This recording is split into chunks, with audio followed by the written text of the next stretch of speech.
Restez bien avec nous, on va enchaîner tout de suite sur une prochaine table ronde avec une plongée au cœur de l'océan avec d'extraordinaires robots. On va accueillir 3 nouveaux intervenants pour une table ronde de haut vol à la découverte de la robotique sous-marine. Vous allez apprendre plein de choses. Nous rejoignent sur scène Géraldine Parodi, Oussama Khatib, Vincent Creuse aux côtés de Sylvie Roua, journaliste à Sciences et Avenir qui va modérer cette table ronde. On les accueille. Nos intervenants, ils vont monter sur scène.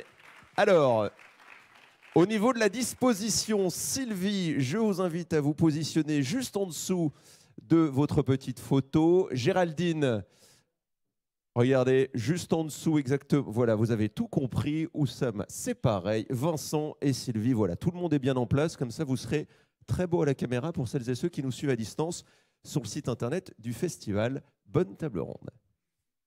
Bonsoir à tous, bonjour, même si nous sommes dans l'obscurité.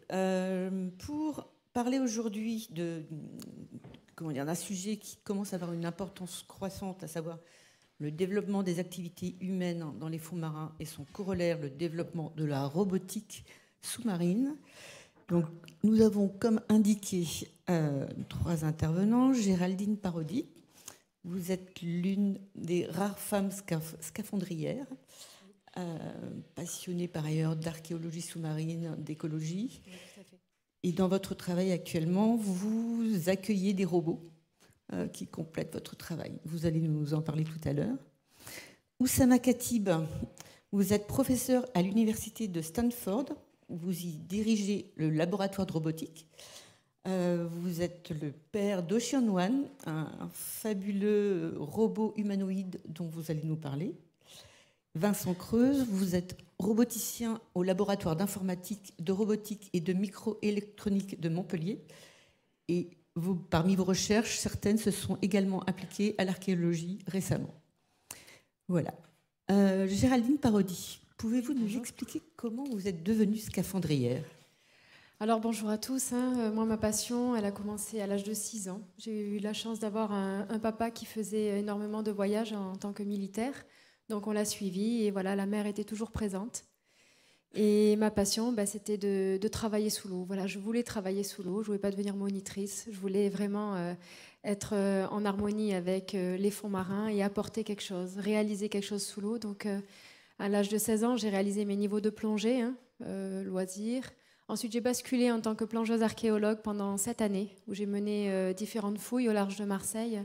Arles-Rhône aussi, Arles-Rhône 3, le fameux chaland romain à côté des fouilles du buste de César. Puis, ça ne me suffisait pas encore. J'ai basculé en agent d'inspection d'ouvrages immergés où je me suis passionnée pour le béton sous-marin. Voilà, avec le relevé de ces désordres. Et ça ne me suffisait encore pas. Donc, j'ai poussé jusqu'à faire mes classes de scaphandrière. Et voilà, aujourd'hui, je fais toutes les diverses prestations du BTP sous l'eau. Je découpe, je soude, je remonte les bateaux. Je fais des maintenances d'usines, de pétrochimie et de pétroliers. Voilà. D'accord. Et vous nous disiez que vous utilisiez éventuellement des drones pour vous accompagner ? Tout à fait. Alors pour moi, le drone, la technologie, l'innovation complète parfaitement les scaphandriers, tout simplement parce que dans notre métier extrêmement exposé au risque de l'eau déjà, et ensuite risque du BTP qu'on amène sous l'eau et qu'on pratique. L'innovation est venue en termes de préventif. Voilà, dans tout ce qui est piège, je travaille 80% de mon temps dans le noir total. Je vais à l'eau avec des plans dans la tête et j'essaye de faire de la reconnaissance. Là, j'envoie le ROV pour pas qu'il y ait de surprise, pour pas qu'on expose un humain au problème avant même la machine. Donc la machine me fait une reconnaissance des lieux hostiles, notamment au niveau des barrages où il y a des deltas qui peuvent faire passer un humain dans un trou de 40 cm par les pressions. Et voilà, ça permet de sauver des vies. L'innovation est très importante pour nous. Merci. Vincent, peut-être que quelques-uns de vos robots pourraient aider Géraldine dans son travail ? Oui, probablement, mais... Oui. Vous pouvez nous parler un peu de vos développements ? Moi, je vais vous parler d'archéologie sous-marine, donc, puisque... Alors, je ne sais pas si on peut avoir la présentation, s'il vous plaît.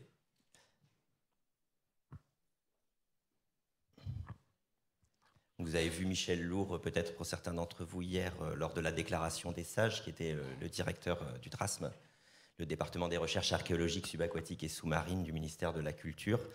Et donc, il a pu attirer l'attention sur les personnes qui étaient là sur le fait que les épaves immergées à grande profondeur, comme celle que l'on voit ici, qui est derrière moi, qui est à près de 500 mètres de profondeur au large de la Corse, sont magnifiquement préservées. Elles sont préservées pour tout un tas de raisons qu'il a mentionnées, mais qui sont liées à leur éloignement de la surface. Donc, il n'y a pas de lumière, il y a une grande stabilité. On est à l'abri des intempéries et puis on est à l'abri également du pillage. Alors, malgré cette préservation, il y a tout de même une menace sur ces épaves, c'est la pêche. Ici, on voit une épave à 400 mètres de profondeur, toujours en Corse. Et puis en arrière-plan, vous voyez cette épave qui a près de 2000 ans, qui est magnifiquement conservée. On voit le tumulus d'Amphore. Et puis au premier plan, malheureusement, en quelques dizaines de secondes, un panneau de chalut a traversé l'épave et a creusé cette tranchée qui a complètement chamboulé le site, détruit un grand nombre d'objets archéologiques et qui donc menace le site. Donc, il y a une urgence. Alors il y a à la fois cette quantité phénoménale d'épaves merveilleuses, 200 000 dans les eaux françaises. On a une zone en France maritime qui est immense.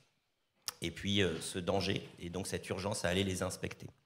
Donc en 2007, Michel Lourd a lancé un programme d'archéologie des abysses. Alors il a commencé par fabriquer ce magnifique bateau, l'André Malraux, qui est un bateau qui fait 36 mètres et qui est capable de mettre à l'eau des plongeurs pour l'archéologie sous-marine avec tous les équipements nécessaires à la fouille. C'est vraiment un bateau dédié. Et puis il est également, plus le micro, voilà. Il est également capable de mettre à l'eau des robots. Et en 2013, Michel, après avoir fait le tour des systèmes robotiques industriels qui peuvent être utilisés, a fait le constat qu'ils n'étaient pas adaptés à l'archéologie sous-marine et il a rassemblé autour de lui des scientifiques, des sociétés pour développer des outils spécialisés. Et c'est là que nous nous sommes rencontrés et à partir de 2013, je l'ai accompagné dans ces développements en tant que roboticien pour faire l'interface entre les archéologues, les sociétés et les laboratoires.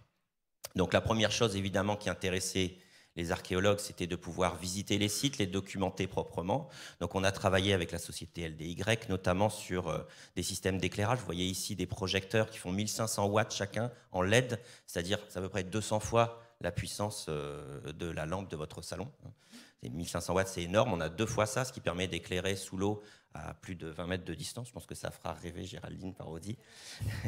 Et donc ça permet d'avoir des conditions d'imagerie qui sont vraiment exceptionnelles. Et on voit en bas, par exemple, une orthophoto. Donc c'est l'épave de la Lune qui est à 100 mètres au large de Toulon. On voit les alignements de canons et cette photo n'est pas possible. On ne peut pas la réaliser en une seule fois. Donc on prend des milliers de clichés. Là, en l'occurrence, il en a fallu 6000 pour cette photo-là.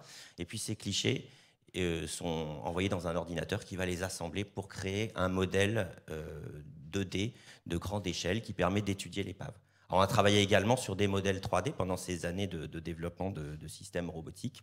Ici, on voit le Danton. Le Danton, c'est un cuirassé qui a été coulé en 1917 au sud-ouest de la Sardaigne et qui gît posé vertical à 1000 mètres de profondeur. Et donc, sur celui-ci, on a développé des caméras que vous voyez au-dessus du ROV qui est ici, ce robot. Ce sont des caméras qui vont à 2000 mètres de profondeur, qui permettent à la fois de filmer en très haute définition et puis de prendre des clichés avec un appareil photoréflexe, et toujours avec ces mêmes éclairages. Nous avons pris 42 000 clichés. Et la société Ipso Facto, qui est une société qui collabore régulièrement avec le DRASM pour faire des modèles 3D, a réalisé ce modèle exceptionnel. Alors ça a pris des mois et des mois de calcul, parce que il faut trier ces 42 000 photos et puis ensuite le temps de calcul de l'ordinateur est monstrueux. Il faut une mémoire exceptionnelle, des capacités de calcul très très grandes pour un modèle de cette taille-là. Mais ça a permis de figer cette épave qui, de toute façon, on le sait, du fait de l'action des bactéries, va être rongée et va s'effondrer sous son propre poids et dans 100 ans, elle n'existera plus. Donc cette numérisation, c'est aussi un moyen de faire durer ce témoignage pour les générations futures. Alors ça prend du temps, 42 000 photos, et on a le modèle un peu trop tard, donc on a travaillé aussi avec l'ONERA, qui est un institut français de recherche en aéronautique, avec la thèse de Maxime Ferreira, qu'on voit ici en haut, et qui tient dans ses mains une petite caméra qui est grosse comme une bouteille d'eau minérale, mais pour autant est capable d'emporter un micro-ordinateur, une centrale d'attitude, c'est-à-dire quelque chose qui donne l'orientation, et puis un capteur de pression. Et en fusionnant toutes ces données-là, les programmes de Maxime permettent de, vous le voyez, générer en temps réel la trajectoire en vert du robot, avec une très grande précision qui va permettre de savoir où se trouve le robot, parce que sous l'eau, il n'y a pas de GPS, ça ne marche pas au bout de quelques centimètres d'immersion. Et puis, ça va permettre également de générer un modèle 3D en temps réel, comme on le voit ici. Alors c'est un modèle qui est bien moins résolu, il y a une bien moins grande résolution que les modèles que je vous ai montrés précédemment, mais ça permet aux archéologues et aux pilotes de robots d'immédiatement d'appréhender globalement le site et de pouvoir mieux le localiser, mieux le comprendre, mieux l'étudier. Maxime maintenant travaille chez Ifremer et cette technologie équipe également les véhicules d'Ifremer désormais. Voilà, alors évidemment, dès qu'on a vu, on a envie de toucher. Donc on a travaillé également, dès 2014, en parallèle de ces actions de numérisation, on a travaillé sur le prélèvement. Alors ici, c'est un robot qui s'appelle Speedy, que j'avais développé les années précédentes et sur lequel, avec mon ami Olivier Tempier, nous avons installé une griffe sous le robot. Et donc cette griffe permet d'aller récupérer des objets. Le robot est piloté, vous voyez, on a encadré le pilote par un joystick. Et il y a un ordinateur qui va aider le pilotage. Donc c'est une sorte de pilotage assisté par ordinateur, comme vous mettrez un régulateur de vitesse sur votre véhicule. Là, ça va permettre, alors c'est une des spécificités du LIRM, le laboratoire dans lequel je travaille, vous le mentionniez tout à l'heure, ça va permettre d'avoir une grande stabilité du robot et de décharger le pilote de certaines tâches d'asservissement. Par exemple, quand on s'approche du fond pour aller récupérer un objet, il faut que le robot reste bien droit et qu'il reste très très près du fond, mais sans le toucher. Donc on va avoir une régulation en altitude à quelques centimètres, à moins d'un centimètre, pardon, qui va permettre d'aller, avec la griffe, lécher le fond et soulever l'objet sans pénétrer dans le sédiment avec la griffe et donc sans heurter les autres objets qui pourraient être enfouis en dessous. Donc ça, c'est très important, ce pilotage semi-automatique des robots. Et d'ailleurs, Oussama vous en parlera également pour son robot.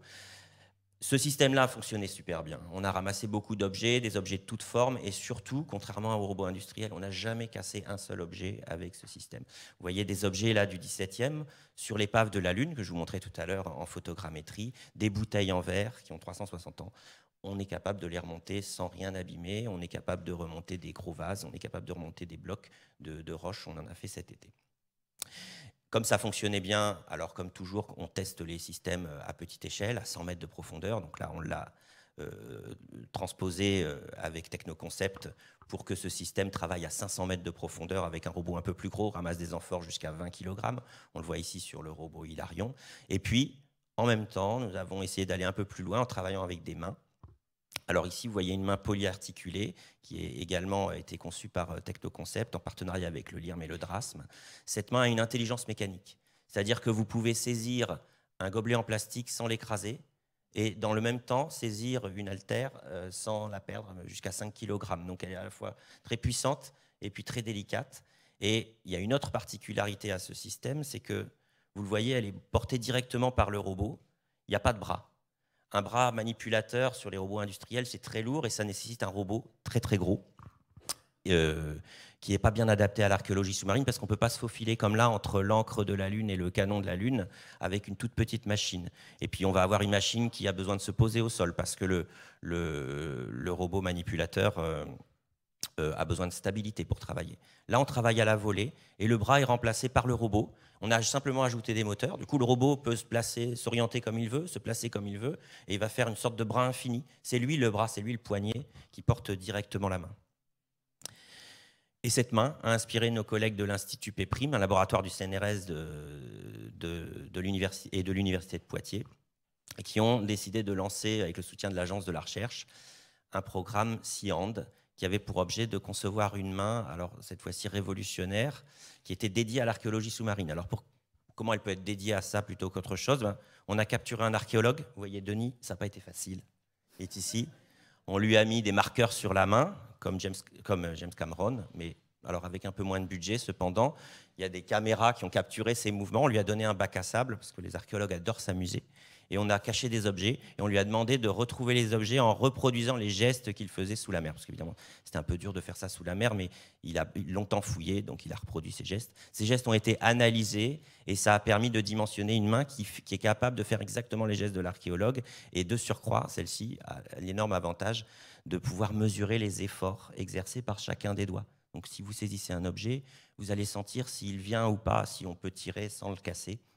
Et vous pourriez presque manipuler à tâtons dans la vase sans rien voir, simplement en ressentant sur chaque doigt les efforts de saisie. Donc cette main-là va être testée en 2024. Ça fait un peu l'ensemble des technologies qu'on a développées pendant ce programme des Abysses, qui s'est finalement finalisé il y a 1 an ou 2 par la construction du navire Alfred Merlin, le dernier navire du DRASP, qui fait 46 mètres, qu'on voit ici de dessus. Ce navire-là, il a été co-construit avec les roboticiens. Donc c'était génial parce qu'on a pu faire des robots parfaitement adaptés au navire et en partenariat avec le chantier naval. Et le navire adapté. Et le navire adapté aux robots. Alors là, c'est fantastique puisqu'on est capable de mettre à l'eau, à l'arrière, un robot qui va jusqu'à 2500 mètres, que j'ai conçu en même temps que le chantier concevait le navire et qui est complètement intégré au bateau. Sur bâbord, simultanément, c'est une des particularités des archéologues, un deuxième robot qui va jusqu'à 500 mètres, Hilarion, pour faire de l'image. Et puis sur tribord, alors ça a été Ocean One, mais plus habituellement, c'est le robot Basile qui est capable d'aller jusqu'à 150 mètres. Évidemment, pour travailler avec 3 machines en même temps au fond, reliées chacune avec un câble et pas s'emmêler les câbles, on a un espace commun qui est ce PC scientifique ici qu'on voit là, avec tous les écrans, tous les pilotes de robots, tous les archéologues et tout le monde qui peut travailler ensemble pour mener une fouille au mieux. Pendant le développement du bateau au LIRM à Montpellier, j'ai conçu le robot Arthur, qui emmenait toutes les technologies qu'on avait développées depuis 10 ans avec Michel. Et donc j'ai mis cette photo juste pour vous montrer qu'avec une piscine de jardin, on peut fabriquer un robot qui va à 2500 mètres de profondeur. Il y a quelques tests à faire après, ensuite en mer, mais il y a beaucoup de choses qu'on peut déjà débugger en piscine. Et justement, quelques mois plus tard, on avait posé ce robot sur le pont du bateau. Vous voyez ici le treuil impressionnant. Alors, c'est lourd, hein. Le robot fait 80 kg, le treuil fait 8 tonnes. Alors 8 tonnes parce qu'il faut beaucoup d'énergie et beaucoup de puissance pour traîner les 2600 mètres de câble du robot. C'est du câble d'acier, il y a 2 tonnes de câble. Et ce câble, pour vous donner une idée, il fait l'aller-retour entre la Cité de la Mer et la gare de Cherbourg. C'est ça l'ordre de grandeur des distances auxquelles on est capable de travailler. Le robot descend dans un garage, parce qu'évidemment, pour aller jusqu'à la gare de Cherbourg et revenir, c'est très long avec les petits moteurs de robot.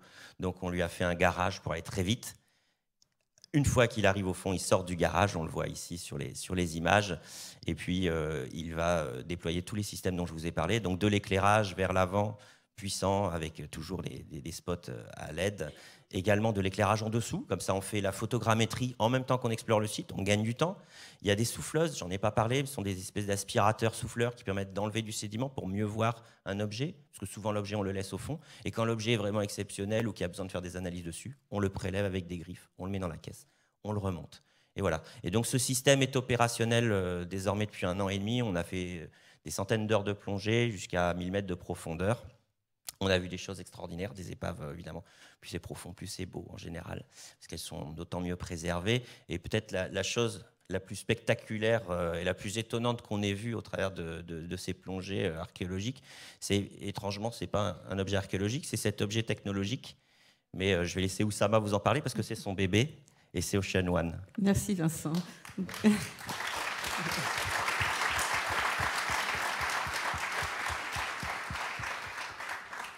Alors, Oussama, vous allez effectivement nous parler de ce drôle de bonhomme tout jaune qui sait jouer, qui a joué dernièrement à Dubaï. Je vous laisse nous en parler.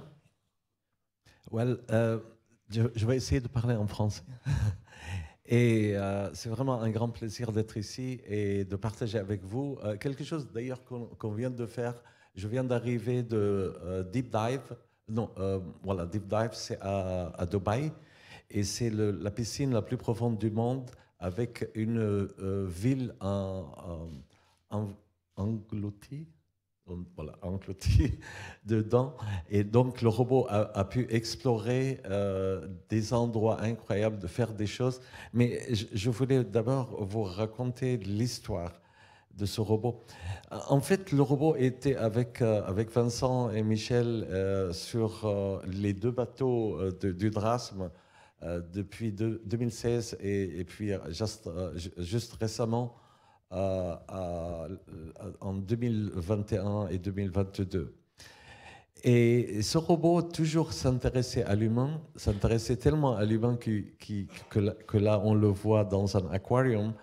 Et donc juste jeudi dernier ou mercredi, je pense, le 27, on était à Deep Dive avec mes étudiants qui sont d'ailleurs là-bas et qui sont en train de ranger le robot pour le faire retourner à Stanford. Avant de construire ce robot, on a travaillé sur la robotique domestique. On a des robots qui repassent, on a des robots qui nettoient, qui font tout ce qui voilà. On a des robots de médical, intervention, minimal surgery, mais vraiment avoir un robot qui voyage et qui vous permet de le suivre, c'est quelque chose d'extraordinaire. Donc, ce robot, il était justement dans la mission sur la Lune, et ce robot, c'est un robot d'intervention. Donc, il coopère avec les divers, les plongeurs, et il est construit pas seulement pour interagir avec l'humain à travers direct touch, mais à travers aussi haptic interaction. Ça veut dire, nous expliquer ce que c'est? Voilà, ça veut dire quoi?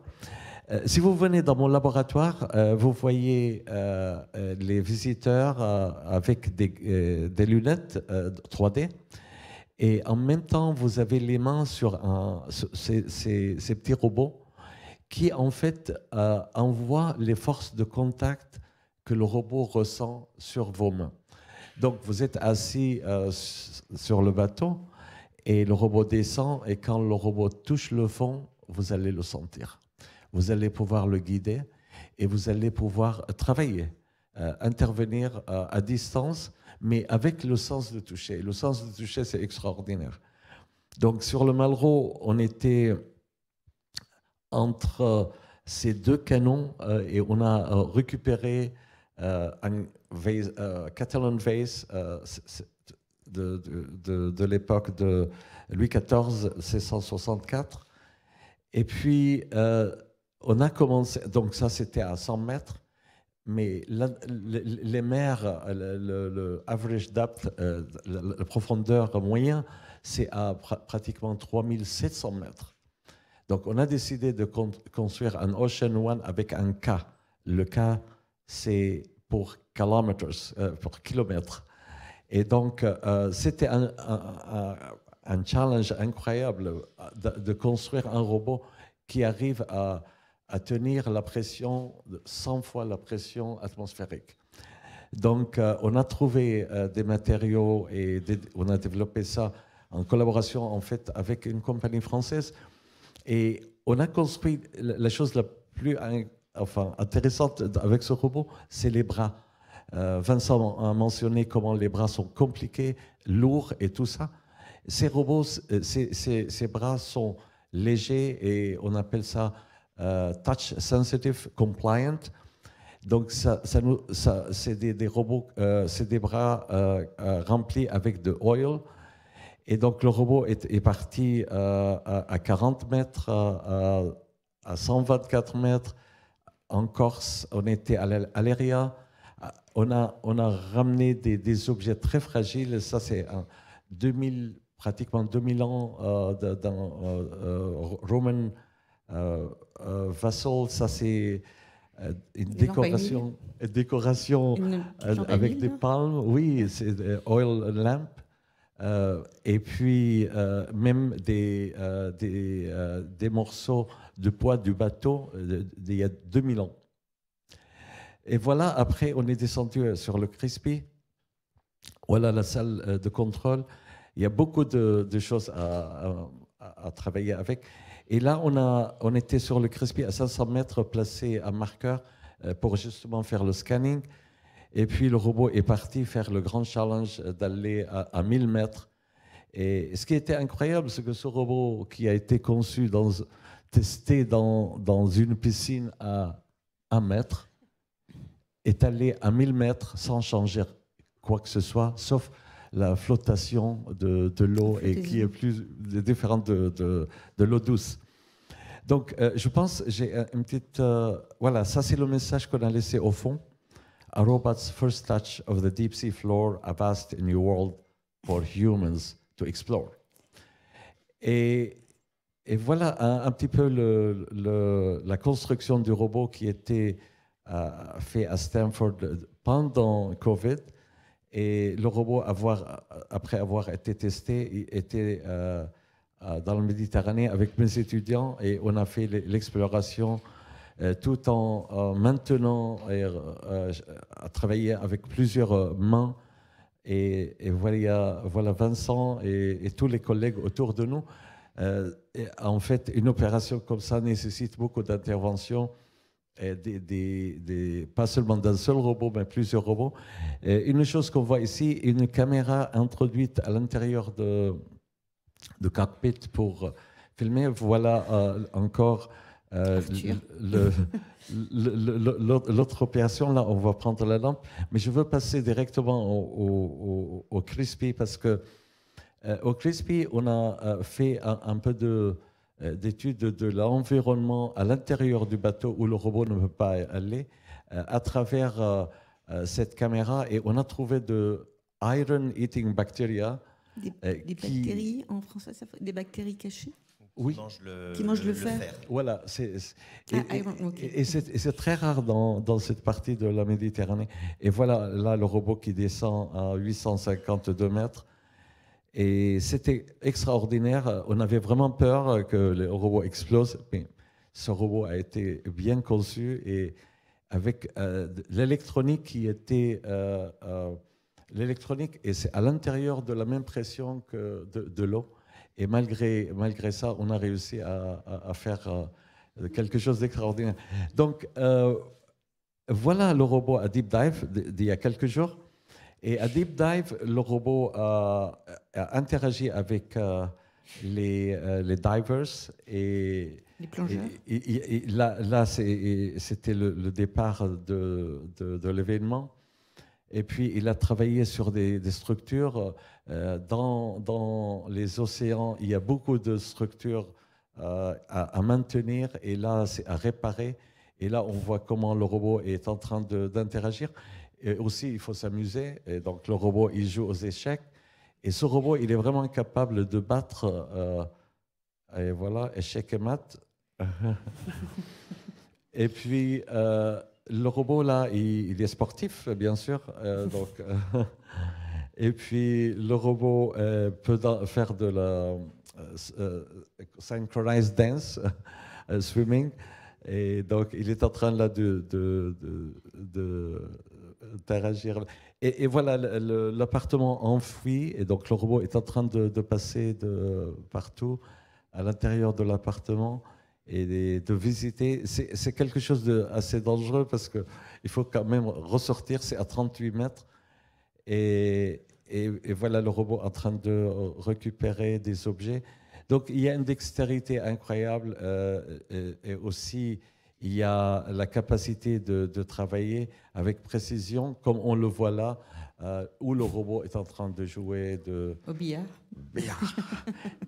Et voilà l'équipe qui a une partie de l'équipe qui a participé à ces aventures. Merci beaucoup. Merci.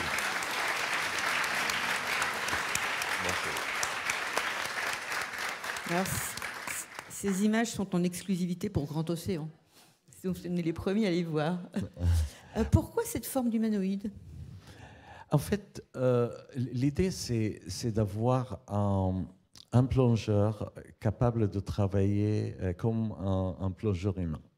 C'est-à-dire que celui qui téléguide quelque part le robot s'identifie plus facilement en fait, à ce robot humanoïde, il a des réflexes plus adaptés. En fait, humans are well designed. Quand on intervient dans un environnement pas structuré, on ne peut pas travailler avec une main derrière le dos, c'est très difficile. Il faut deux mains. Et deux mains, il faut que ça soit porté par deux bras. Et les bras, c'est très important pour la rapidité de réponse.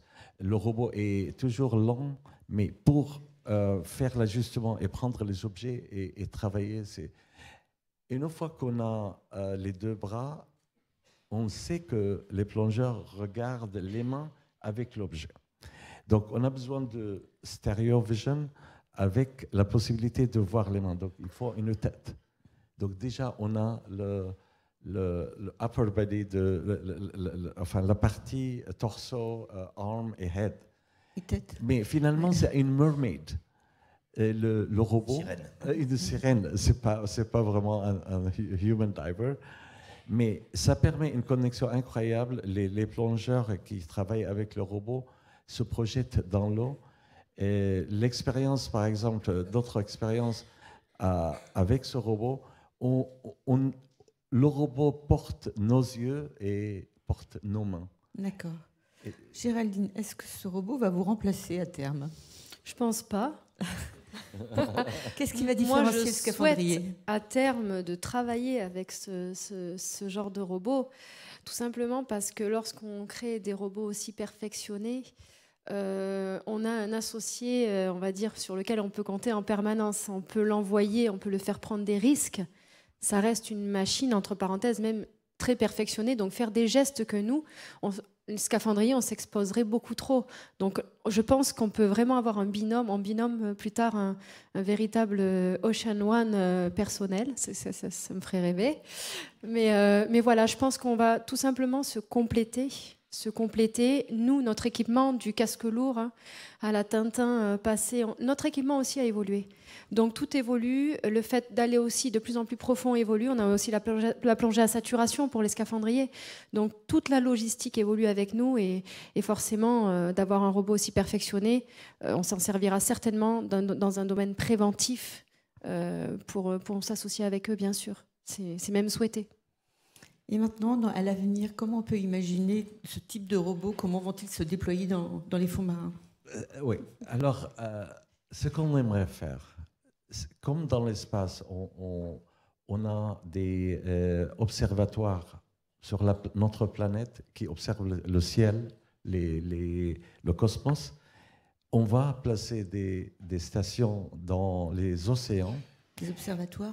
Et ce robot va être available pour les scientifiques partout dans le monde pour se connecter et travailler. Ça va nous permettre de comprendre les océans, ça va nous permettre d'intervenir dans ces océans. Et en fait, on a besoin de tous les autres robots. On a besoin du robot de Vincent. C'est tout un système qui vient ensemble réaliser ces exploits. On ne peut pas travailler tout seul. Et d'ailleurs, quand on était dans toutes ces missions, on avait besoin de ces autres robots pour se voir, pour se localiser par rapport au reste de l'environnement et tout ça. Mais ça va être incroyable de pouvoir travailler à ces grandes distances. On a déjà testé le robot à 10 000 km. Et on peut toucher à 10 000 km et voir à 10 000 km, chose qui est incroyable. Oui, il ne faut pas oublier non plus dans l'arsenal de choses qui sont dans ton observatoire, c'est qu'il y a toutes ces machines, il y a les plongeurs qui interagissent et il y a aussi des plongeurs qui pilotent les machines en surface. Donc l'humain n'est pas sorti de la boucle. Tous ces robots manipulateurs n'ont aucune autonomie, ils sont pilotés par des humains. Ce sont des avatars qui permettent juste d'emmener le corps du plongeur là où c'est trop dangereux, là où il ne peut pas aller, là où la pression est trop grande, à trop grande profondeur, ou de travailler dans des eaux glacées ou pendant des dizaines et des dizaines d'heures sans avoir à faire de paliers de décompression et s'exposer. Voilà, l'humain est toujours présent, c'est l'humain dans la boucle. Oui, notre seul but à nous, scaphandriers, c'est de limiter les problèmes, les accidents. On a eu énormément d'accidents et grâce à la technologie qui évolue encore, on a eu la chance de diviser le nombre de morts en fait, dans notre métier. Donc la technologie, on la souhaite dans notre corps de métier, bien sûr. Parce que le plus grand danger pour un scaphandrier, quel est-il? En dehors des accidents de décompression qui sont à partir du fait qu'on mette la tête sous l'eau, à partir de 1 mètre, au plus on descend et au plus on reste longtemps, ou on utilise de l'outillage comme nous avec des vibrations, des marteaux-piqueurs, des choses qui font bouger le corps et qui développent des bulles qui se coincent un petit peu partout dans le corps, qui peuvent nous rendre tétraplégiques juste en perçant la surface. On a le domaine du BTP. On vient faire de la maintenance sur des grosses structures, sur des choses très délicates. Je travaille dans des réseaux qui aspirent à 9 tonnes à la seconde. Si j'ai oublié de le consigner ou j'ai pas fait vérification, en 1 seconde, je suis plus là et il reste même plus rien. Donc voilà, on a ces problèmes du BTP sous l'eau, bien sûr. Mais c'est pour ça qu'on enverra les machines et on fera d'autres choses. D'accord. Il nous reste quelques minutes. 3 minutes, si vous souhaitez conclure. Pour une question éventuellement de la salle. Eh bien, allons-y, prenons une question. Madame. Merci. S'il vous plaît, je voudrais savoir si tous vos systèmes de robots pourraient donner des idées pour ramasser les nodules polymétalliques.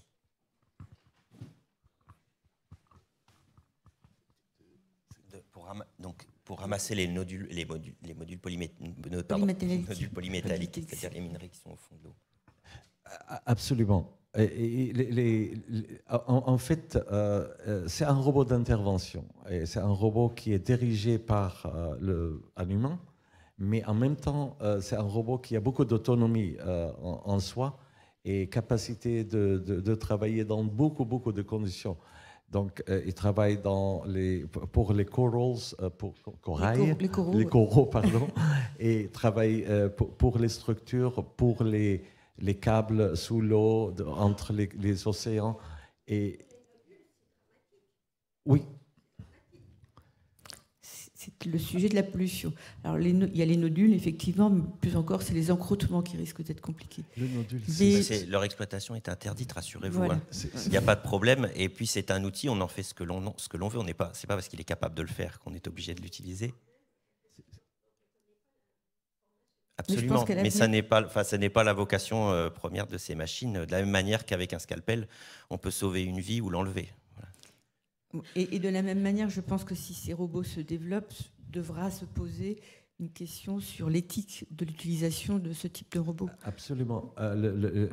Ça fait une partie très importante de ce qu'on enseigne pour l'utilisation de la robotique. La communauté de robotique travaille beaucoup sur les aspects éthiques. On a des conférences, de workshops dédiés à ça.